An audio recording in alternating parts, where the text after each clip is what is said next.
Cuando pensamos en sucesos perturbadores, solemos imaginarlos ocurriendo en la oscuridad de la noche, lejos de la vista de testigos. Creemos que el peligro acecha en las sombras, en callejones solitarios o en habitaciones cerradas. Pero la realidad es mucho más aterradora.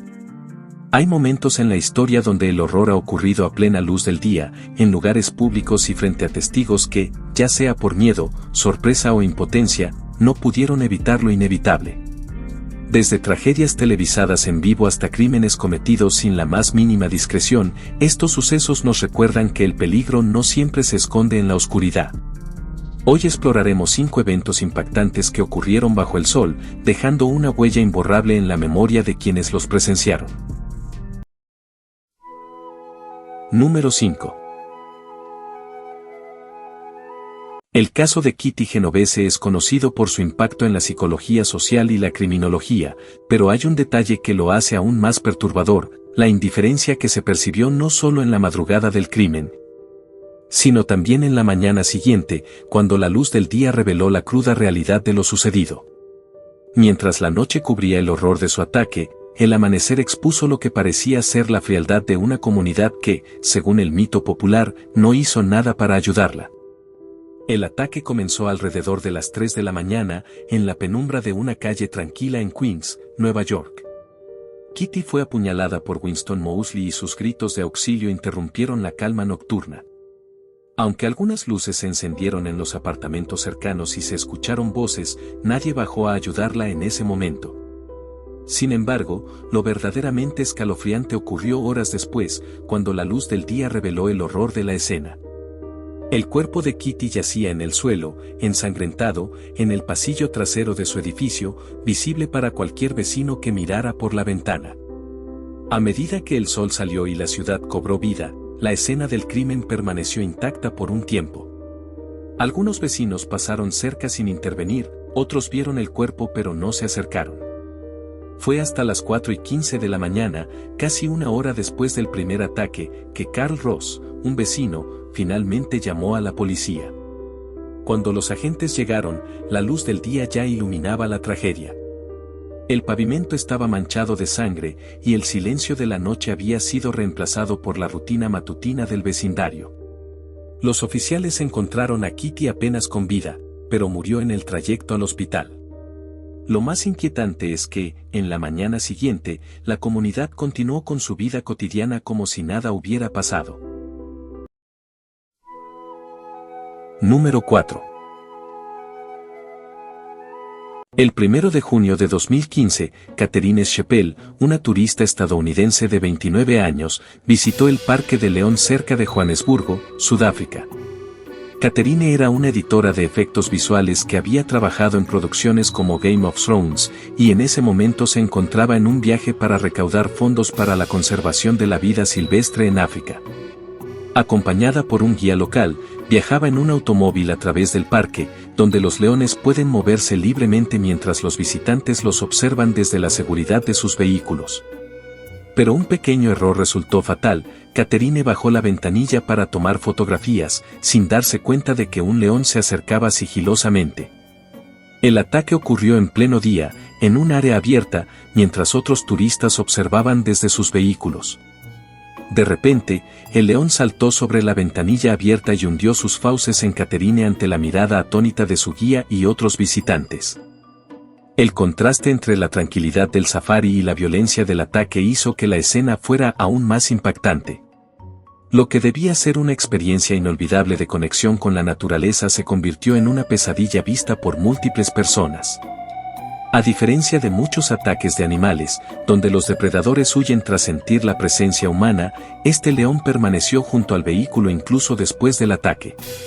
Se quedó en la zona, caminando con calma y lamiéndose la sangre de su hocico, como si nada hubiera ocurrido. Los trabajadores del parque finalmente intervinieron y alejaron al animal, pero para entonces ya era demasiado tarde. El Parque de León tiene estrictas normas de seguridad que prohíben bajar las ventanillas dentro del área de los depredadores. Sin embargo, se ha reportado que muchos turistas no siguen las reglas, confiando en que los leones no atacarán. El león responsable del ataque no fue sacrificado, ya que solo actuó por instinto, y el parque reforzó sus advertencias para futuros visitantes. Número 3. Aquel miércoles por la mañana, Allison Parker y Adam Ward estaban en Bridgewater Plaza, un concurrido centro comercial al aire libre junto al lago Smith Mountain, realizando una entrevista para WDBJ7, un canal de televisión local de Virginia. Junto a ellos estaba Vicky Gardner, la directora ejecutiva de la Cámara de Comercio de la región, quien era la entrevistada.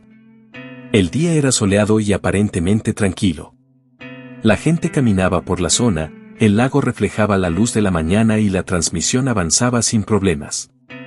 Pero la calma fue brutalmente interrumpida a las 6:45 de la mañana, cuando se escucharon varios disparos en vivo, acompañados por los gritos de las víctimas. Desde la perspectiva de la cámara de Adam Ward, se vio como Allison intentó correr mientras los disparos continuaban.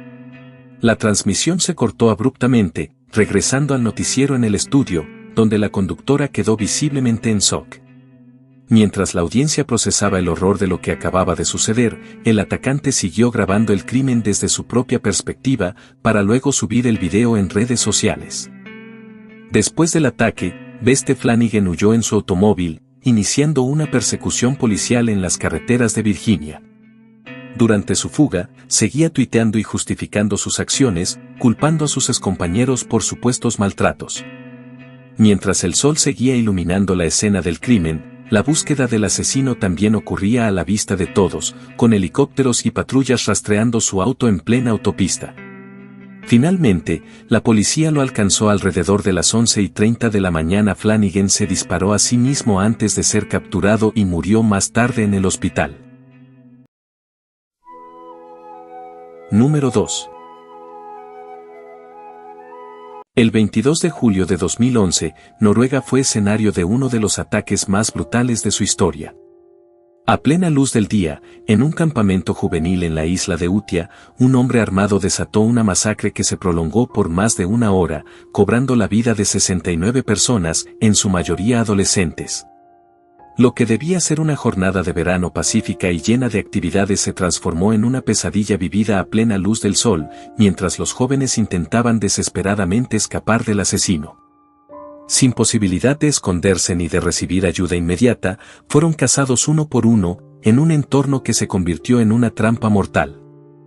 Aproximadamente a las 5:20 de la tarde, Anders Behring Breivik, un extremista de derecha disfrazado de policía, llegó a la isla en un ferry, afirmando que estaba allí para realizar una inspección de seguridad tras el atentado con bomba ocurrido horas antes en Oslo. Los organizadores del campamento confiaron en él, sin saber que dentro de su mochila llevaba armas y municiones. Entonces, el horror comenzó. Breivik sacó una pistola y disparó a los organizadores, eliminando primero a quienes podían alertar o coordinar la defensa. Luego, abrió fuego indiscriminadamente contra los jóvenes, quienes al principio pensaron que se trataba de una broma o un simulacro. Pero cuando vieron caer a sus compañeros y la sangre teñir el suelo de la isla, la desesperación se apoderó. Las llamadas de auxilio saturaron las líneas de emergencia, pero la policía tardó más de una hora en llegar. Durante ese tiempo, Breivik caminó tranquilamente por la isla, ejecutando a los jóvenes uno por uno, disparando incluso a los cuerpos en el suelo para asegurarse de que estaban muertos todos. La policía, al principio, tuvo problemas para llegar a la isla. No había un plan inmediato para responder a un ataque en un lugar tan aislado, y el retraso permitió que el asesino continuara su masacre sin interrupción. El ataque duró 72 minutos, hasta que finalmente un equipo de fuerzas especiales llegó y capturó a Breivik sin resistencia. Para entonces, 69 personas habían sido asesinadas y más de 100 estaban heridas. Número 1. El 24 de noviembre de 1963, 2 días después del asesinato del presidente John F. Kennedy, Lee Harvey Oswald fue asesinado a plena luz del día frente a una multitud y en transmisión en vivo por televisión. El evento se convirtió en uno de los asesinatos más impactantes de la historia moderna, no solo por la importancia del personaje involucrado, sino porque ocurrió en un espacio público. A la vista de todos y sin que nadie pudiera evitarlo. Ese domingo por la mañana, Oswald iba a ser trasladado desde la cárcel de la policía de Dallas hasta una prisión estatal de mayor seguridad. El sol iluminaba la escena en el sótano de la sede policial, donde periodistas y camarógrafos esperaban documentar el traslado. La seguridad era supuestamente estricta, pero el ambiente tenía una sensación de normalidad. La presencia de cámaras y reporteros hacía parecer que todo se desarrollaría de manera ordenada. La transmisión en vivo mostraba cada movimiento, captando la tensión en el rostro de Oswald, quien estaba escoltado por agentes y esposado. Nadie imaginaba que en cuestión de segundos, todo cambiaría. Mientras Oswald era escoltado por los agentes, Jack Ruby, un hombre de negocios local con conexiones con la policía y la mafia, se infiltró entre los periodistas. Las luces de las cámaras iluminaron el momento exacto en que Ruby emergió repentinamente, sacó un revólver y disparó un solo tiro al abdomen de Oswald. El impacto fue inmediato, Oswald se retorció de dolor y cayó al suelo, en plena transmisión en vivo y ante la mirada de millones de espectadores. Las imágenes mostraban a los agentes reaccionando con pánico, sacando sus armas y sometiendo a Ruby, mientras Oswald agonizaba en el suelo. Después de escuchar estos casos, ¿tú qué opinas? No olvides seguir al miniaturero en sus redes. También a nuestro músico que escuchaste su trabajo en la introducción de este video. Suscríbete, dale like y comparte. Buenas noches.